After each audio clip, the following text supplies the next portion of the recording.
What's up, everybody? Caleb here with Gamerfaith, and some of you might have recently watched the Let's Play of the Zelda game that we're playing through right now. And in that, I answer some Q&A questions, and I bulk recorded them, so I'm not exactly sure which video this comes up in, but some of the harder questions I left alone to discuss more in detail when I could focus more or whatever.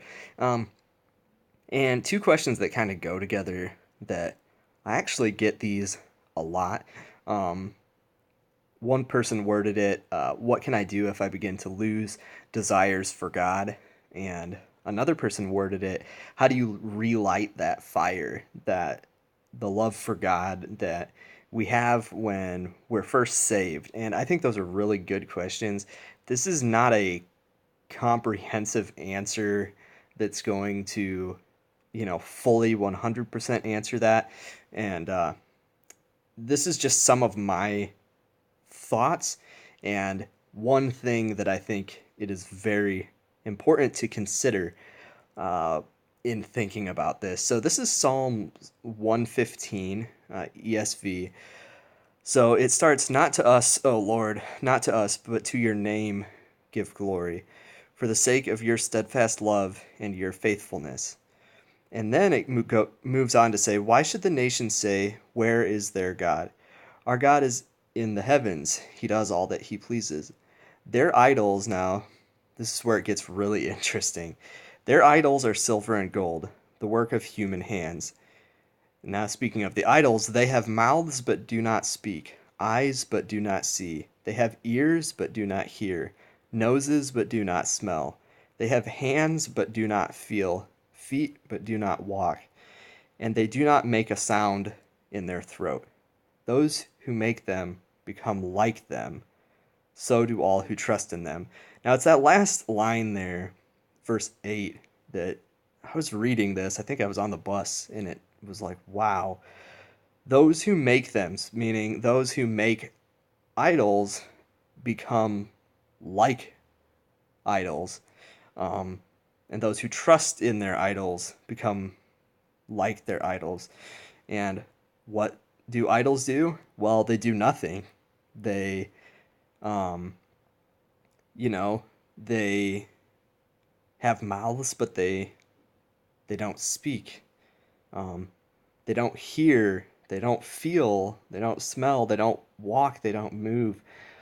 And I think, although, we don't have golden idols that most of us have or carry or worship, I think that there's something here for us to think about, and that is the fact that when we take something less valuable than God and in our eyes make it more valuable than God, it becomes an idol to us. So when we let our focus and our time and our energy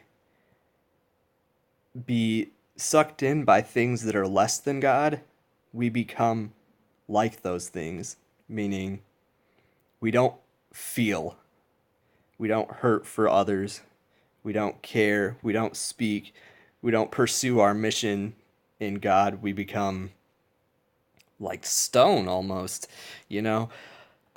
So I think that part of the fight for keeping that fire lit or keeping that desire for God is seeing God in a proper perspective. So, doing what we can do to see Him for the value that He is and for how amazing and beautiful He is. And this is a fight. This is not something I'm giving you advice like I have it perfect. I struggle with this too. In day to day life, it is hard to not let work or hobbies or people become your primary focus and your primary thought and the primary affection of your heart. But what happens when we do that is we stop moving and we stop doing things and we stop feeling in the ways that we should that make us successful, if that makes any sense. And also feel free to ask any questions about what I'm saying in the comments below if if I'm being confusing here or whatever. So yeah, I think that is super important. There's an article on the Gamerfaith website that kind of goes along with this called "We Have All Cheated on the Love of Our Life," and basically that talks about in a very serious situation, like if you think about an affair or cheating on a loved one or something like that, and you think about why is that so offensive, and there are many reasons. One being it's a betrayal and all that, and it's very, very hurtful. We could all relate to that being a hurtful thing if that were to happen to us. But part of why it's so hurtful is because a relationship is something that is built up, that is strong, that has value, that has time invested into it, right?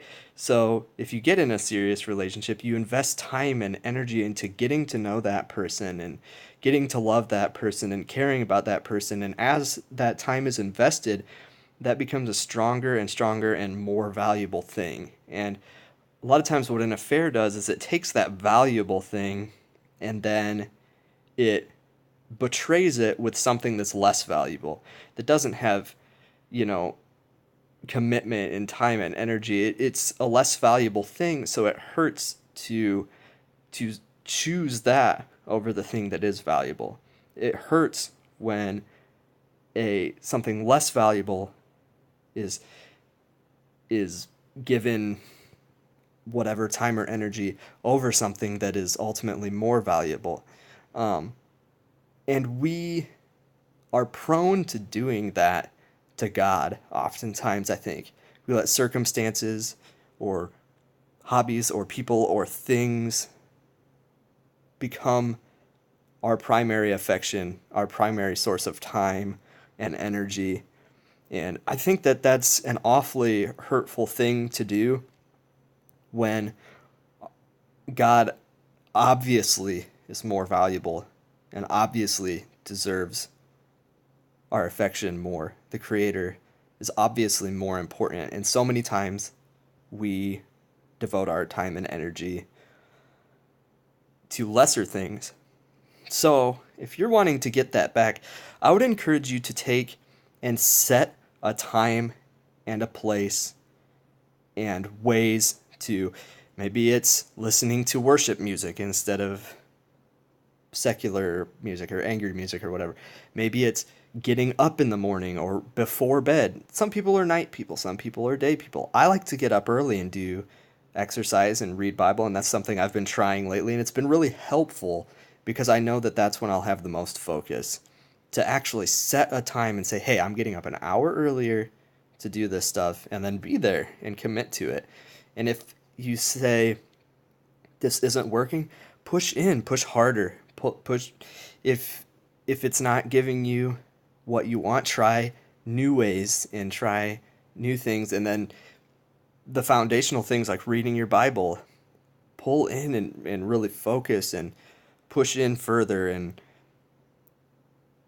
really try to put your focus on that and make a time and a place where you can cultivate that relationship and see what happens when you start pulling time and energy away from those things that don't matter as much. And sometimes they're good things, but we have to just, tune them back a little bit to try to pour more energy into our relationship with God, because out of our relationship with God flows just like spiritual health and energy and meaning in our life and so much value. You seek first that kingdom, and everything else that matters, follows along suit. So that's what I would encourage you guys to try. I love you guys. I hope that this helps you, and I hope to see you in the next video. And go check out that Zelda video if you want to see some questions answered. Even if you're not into the game, you can just turn it on and listen to the commentary maybe. But I love you guys. Hope to see you around.